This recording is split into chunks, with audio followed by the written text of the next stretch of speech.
The Chimeran threat began in Russia. The origin of the virus is unknown, but its effects were devastating and swift. In the 1930s, reports of biological experiments began leaking out of Russia. Then reports of villages destroyed overnight. Then entire cities. We feared the Russians had developed a weapon of unparalleled power. The truth was far worse.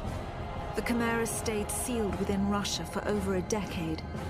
Then, in 1949, they launched an attack that overwhelmed all of Europe in a matter of weeks. For several months, we thought England was safe. But in October of 1950, the Chimera burrowed under the Channel. We had prepared for them, but in 3 months' time, the war was lost. We abandoned the cities to the Chimera and retreated to scattered military bases and outposts. The Chimera had won. On July the 11th, 1951, the Americans launched an assault on the eastern coast of England. On the second wave of that assault was a sergeant named Nathan Hale. The actions of that soldier have become a matter of both scrutiny and myth.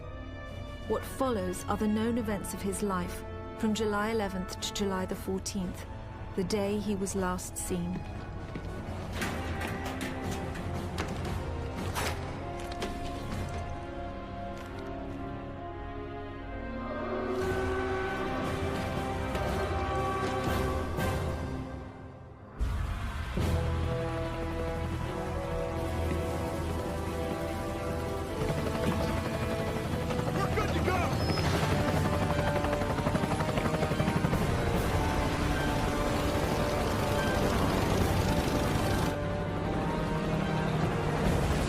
Soldiers had no idea what they would soon be facing. The US government had sealed its borders in 1950. Radio waves and newspapers became state property. Only the highest levels of their government knew the truth. The operation was an exchange. The Americans were bringing supplies and tanks into York. We were giving them our one secret weapon, something we could offer that they couldn't build themselves. I was the commander of the convoy team that was to meet the US soldiers. We were ambushed in Manchester on the way to the rendezvous. There was no way to warn the Americans. They were on their own in York, fighting an enemy they knew nothing about. We never learnt exactly what happened there. All we know is that Nathan Hale was the sole survivor. No! No! No!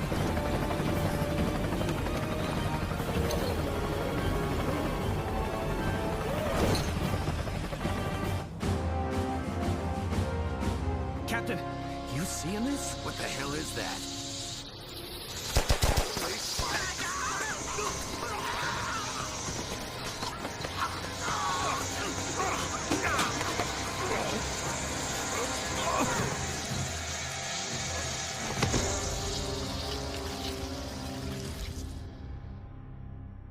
No one knows exactly how Hale was infected by the Chimeran virus. Our only clue is a journal entry recovered from the body of a US medic. It says that he encountered a number of comatose soldiers in a dry creek bed. One of the soldiers, a sergeant, suddenly woke up. Unlike the other soldiers, his body had no wounds at all. The sergeant refused any kind of medical examination, insisting on catching up to the rest of the company. If that sergeant was in fact Nathan Hale, then he remains the only known person to wake up after being infected. Whether the Chimeran virus mutated within him, or whether his body had an innate resistance to it, remains a mystery. The Americans regrouped at an abandoned bus depot in southeast York. Under the command of a Captain Winters, they staged a daring tactical offensive. The Chimera had begun to close in on their position. If the Americans could secure the site, they would have a perfect landing zone, and the battle would tip in their favor. Well fought. We might just hold this little piece of heaven. Tabazzini, bring those tanks in here and scrape out a landing zone. Sir! Incoming!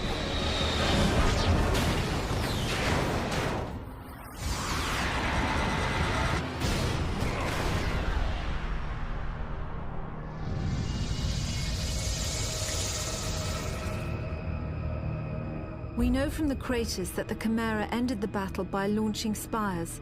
There is no defense against a spire attack. By the time you see them in the air, it's already too late. After impact, the spires release swarms of crawlers.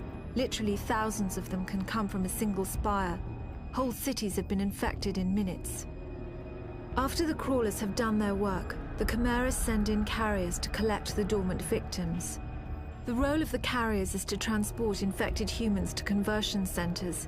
It's at these locations that the Chimeran creatures are born. Hale was brought to a conversion center in the town of Grimsby. My convoy team and I were imprisoned at the same location. We had been captured uninfected, so we were put in makeshift pens until they could infect us.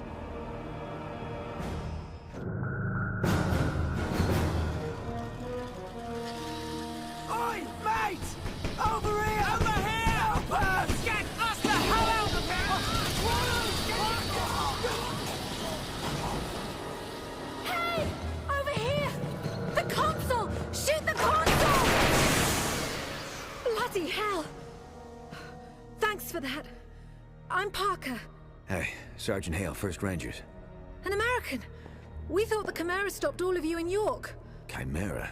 Those creatures. Oh, you jammed it.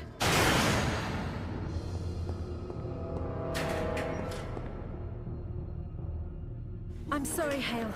Looks like you'll have to find your own way out. I'll be in touch. Frequency 77.6. It was strange enough that a lone American soldier was walking around a Chimeran conversion center. But it was his eyes that were most disturbing. They showed unmistakable Chimeran traits. It was subtle, but it was there. Whoever Nathan Hale was, he wasn't entirely human. The conversion center was built on top of an old fish cannery. Networks of tubes transported the bodies from one stage of conversion to another. Once humans are infected by the Chimeran virus, they fall into a coma. The virus begins changing their bodies from the inside out, eventually turning them into one of the Chimeran creatures. The conversion centers simply speed up the process.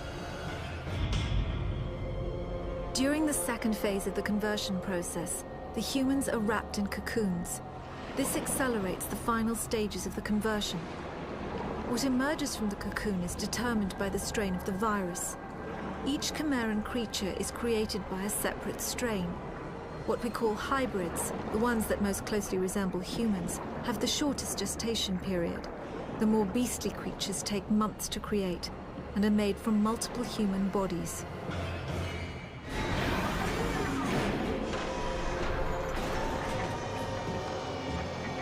The final stage of the Chimeran conversion process is known as the birthing chamber. The cocoons are opened and new Chimera are born. In the case of hybrids, a cooling apparatus is fused into their bodies. The Chimeran metabolism is roughly 12 times that of humans. This results in remarkable healing abilities, but also raises their body temperatures significantly. Without the cooling apparatus, the hybrids would overheat and die. I was able to make it to the surface and summon a rescue. Flying into the Chimeran territory was always dangerous, but we had to risk it. Hale made it out shortly after. I looked for any further signs of conversion. Fever, nervous movement, paranoia. There was nothing. Just the gold-colored eyes. We flew directly to Manchester. Soldiers had been trying to recover the convoy ever since my squad was ambushed. They knew what was in it. They knew it was our last hope for defeating the Chimera. I wanted to take Hale back to Northern Command for debriefing. Maybe he could sense I was suspicious of him. He joined the Manchester squad before I could say a word. The convoy was stranded on the west side of Manchester. The site was guarded by stalkers, so the only route in was on foot. A radio message from Hale's squad said they were entering Manchester Cathedral. The cathedral was a field hospital during the war. It was abandoned in a hurry and still had some supplies and ammunition. Unfortunately, it was also a breeding ground for some of the lower forms of Chimera.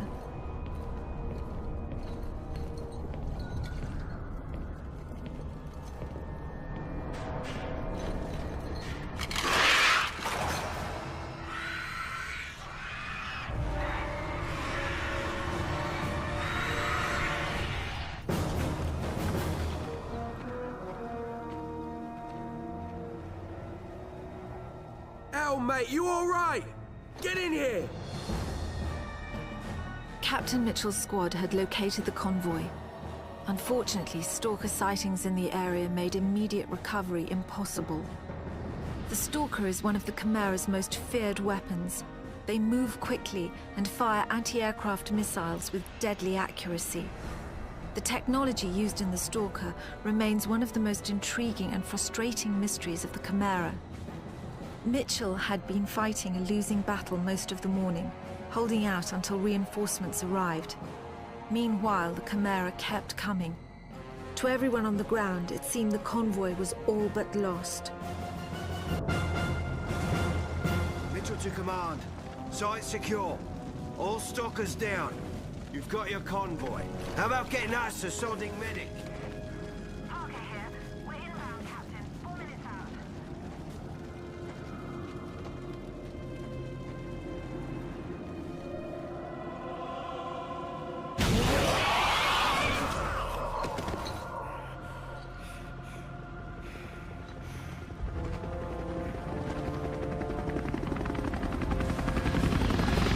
I picked up Hale after the mission. I had seen him approach the containment cell on the convoy. The cell had 14-inch lead walls, but even so, given Hale's condition, I didn't want him anywhere near it. With the Stalkers gone, we were able to airlift the cell back to Northern Command. The exchange with the Americans would have to wait. We were about to execute a very risky offensive operation. The Chimera had been using a network of underground tunnels to attack undetected. The tunnels formed a nexus in Nottingham, and if we sealed them off, we would at least briefly have the upper hand. I was directing the battle from the air when I saw Cartwright's squad had run into heavy resistance. I needed to get them help right away. A group of soldiers had just stormed a Chimera mortar position. Hale was the only one to make it out. I radioed him to look for a shortcut through an old train tunnel. The tunnel was mostly blocked by a Chimeran power conduit, but I knew if Hale could find a way through, it would turn the tide of the battle. Lieutenant Cartwright, sir. If you've come looking for a fight, you've found the place. It seems the Chimera are up to something more than just digging tunnels. Say, look here. Who brought the yank? By that time, word had already spread about what Hale did in Manchester. However, Cartwright wasn't the type to be easily impressed, especially by an American. Cartwright's team had found something suspicious. Instead of just making tunnels, the Chimera were digging something out of the ground. At the time, we passed it off as just another Chimeran mystery. Our priority was to seal off the tunnels. The Nottingham operation was a success. I sent the troops back to Southern Command for a well-earned rest. I was taking Hale to the Intelligence Division at Northern Command for debriefing. I radioed Northern Command on our approach. No response. As we landed, I could already sense the worst. The whole place was deathly silent.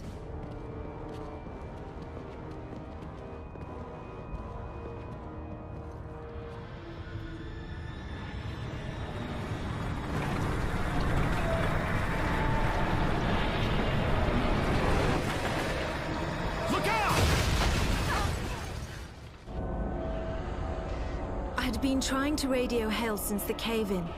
I knew how the Chimera had found Northern Command, and more importantly, I knew why. They were after what the convoy had been carrying in Manchester. It had been carefully sealed in a specimen tank in our research lab. We thought it would be unable to call the Chimera from within the tank. We were badly mistaken. There was no way to warn Hale of the danger he was in. If he opened that tank, the result could be disastrous. What was inside would either kill him or control him. I knew Hale would eventually find the map room. Everything we had learnt about the Chimera in the past 2 decades was in there. We had maps of the Chimera invasion spreading through Russia, autopsy records of Chimeran creatures, charts of the death tolls across Europe. These were numbers we didn't even disclose to our own soldiers. There were files that showed the progression of the Chimeran virus in humans. In over 6,000 cases, there were no records of any form of human resistance. There were also detailed schematics of our specimen tank and what was in it. We call them Angels. They're the most powerful of all the Chimera. We believe the Angels control other forms of Chimera via some form of telepathy. For all I knew, this one was already controlling Hale.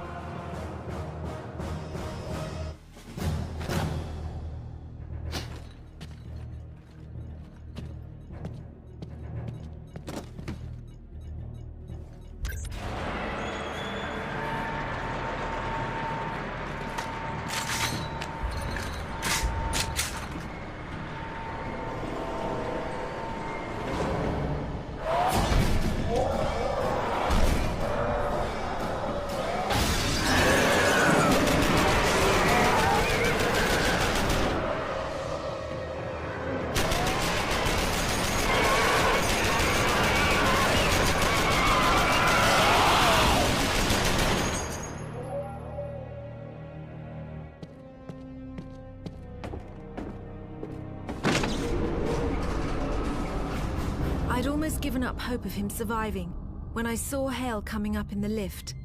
I could tell from his face that he had found the Angel. There was no point in asking. If he was alive, then the Angel was dead. Hale was starting to show more effects of the conversion process. His movements had the unnatural quickness of the hybrids. Judging from the bullet holes in his uniform, he had acquired their healing capabilities as well. We had tracked the Chimera leaving Northern Command to a gorge in Somerset. Cartwright led a squad of soldiers after them. It had been 2 hours since he had reported in. Hale volunteered to go after them. I expected he would locate Cartwright.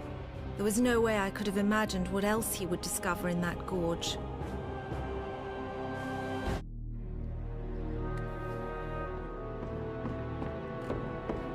Come on, we gotta move.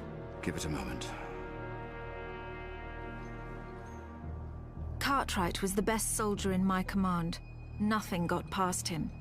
He must have known Hale was infected when they first met in Nottingham.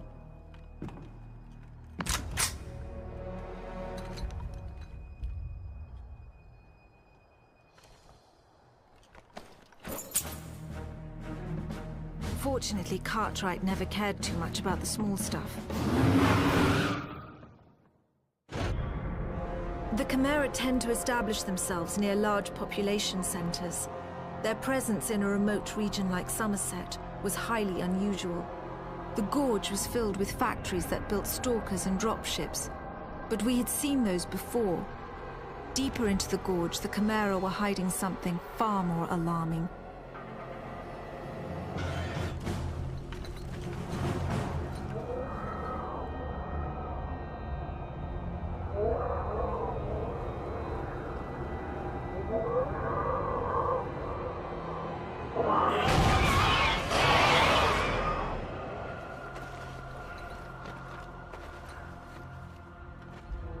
Are you all right? Yeah, fine. Hale and Cartwright had discovered the key to the entire Chimeran strategy. The tower they found had not been constructed, it had been excavated. That single fact changed everything we knew about the Chimera. Leaving Somerset, they must have noticed the power conduits radiating from the tower behind them. We believe this discovery is what inspired Hale's fateful actions later that day. The drive to Southern Command would have taken at least an hour, time enough for the Chimera to launch a strike force.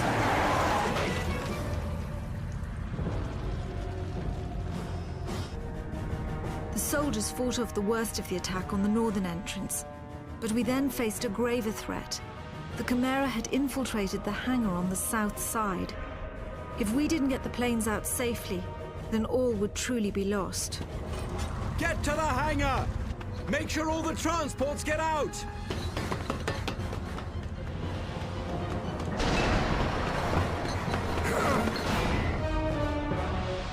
The soldiers were finally able to fight off the Chimera in the hangar. We ferried the survivors up to a rendezvous point in Cardiff, 20 miles west. I stayed at the base to finish loading what supplies we could. Chimeran Goliaths were already approaching Southern Command. A Spire attack seemed inevitable.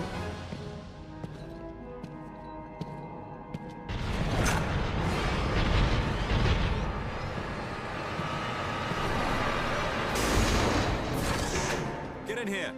We've got scores to settle.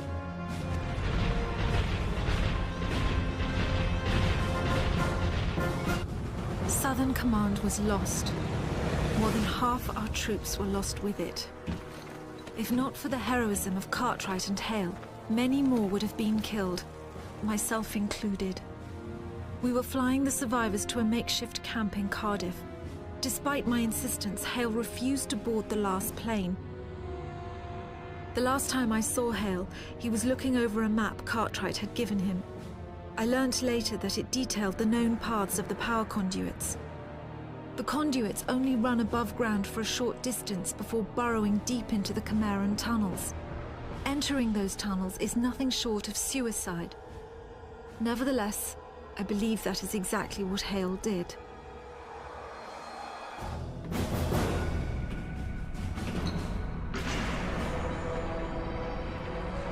We believe Hale followed the Chimeran tunnels for several miles, finally reaching a major conduit junction. This would have led him directly into a Chimeran tower. The tower was most likely what we now know as C3. Each tower is named for its relative position in the conduit network. C3 is only 12 miles from the center. It would have been exceedingly well defended. We had been at Cardiff for several hours when I received a radio message from Hale. He told me he was in London, and he asked if snow was normal for July. He described a tower in the middle of London, one far bigger than that which they had found in Somerset, and with power conduits emerging in all directions. He said, "If we destroy the tower, we destroy the Chimera." For all I knew, Hale was completely mad. And even if what he was saying was true, we had no idea how to destroy the tower. But there was one new factor working in our favor. I had been able to contact the Americans, and they had joined forces with us in Cardiff.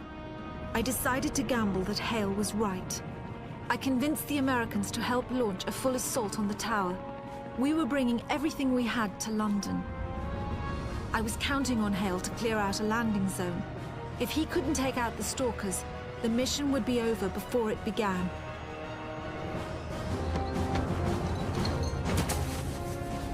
I'm outside. Where are you? Right, we see you now. Be advised, Sergeant. We're coming in heavy and a little low. Bloody hell! I can't land with that stalker there!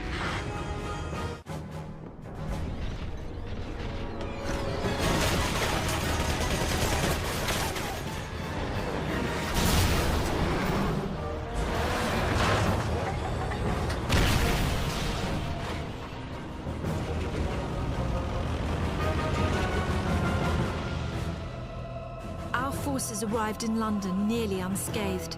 It was hard not to stare in awe at the tower. We had only fled London 6 months earlier, and now it was almost unrecognizable. The whole city was covered in snow. I knew the Chimera thrived in cold weather, but it was hard to fathom how they might actually be altering the climate itself.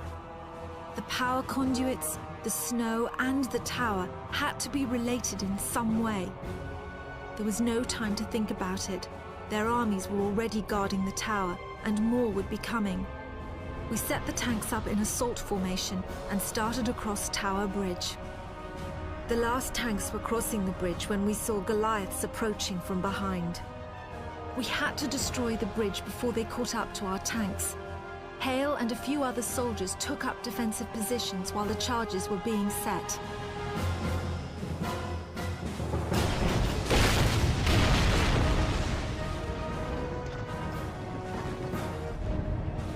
The outlook of the battle was growing bleaker by the second. Our tanks had killed legions of Chimera, but still they poured out of the tower. The Chimeran forces were holding us in check, while their Goliaths closed in on Southwark Bridge. With Tower Bridge destroyed, there was no possibility of retreat. The team I sent to destroy Southwark Bridge was not responding. It would only be a matter of time before we heard the spires in the air.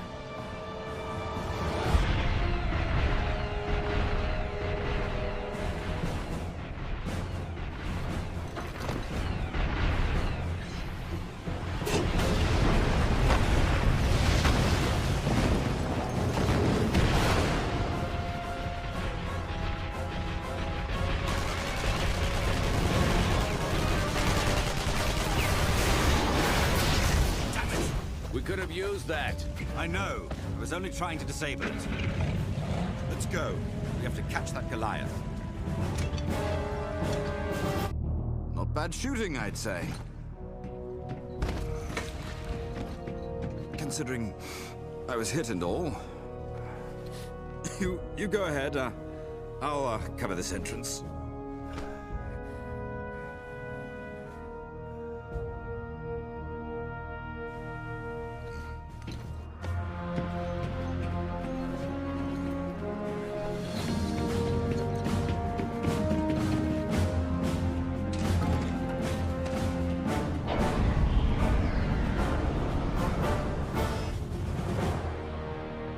We were losing the battle outside the tower.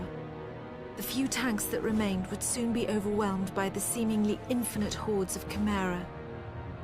Our only hope lay with the few soldiers who had managed to infiltrate the tower. It was up to them to find a way to destroy it from the inside.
As the tower fell, Chimeran creatures began to shriek and writhe on the ground.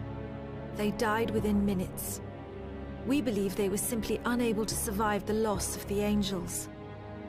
The significance of our victory in London wasn't understood for several days. The reactor meltdown caused a chain reaction that destroyed all the towers in the network. At least in Britain, the Chimera were defeated. We have investigated the ruins of 5 towers so far.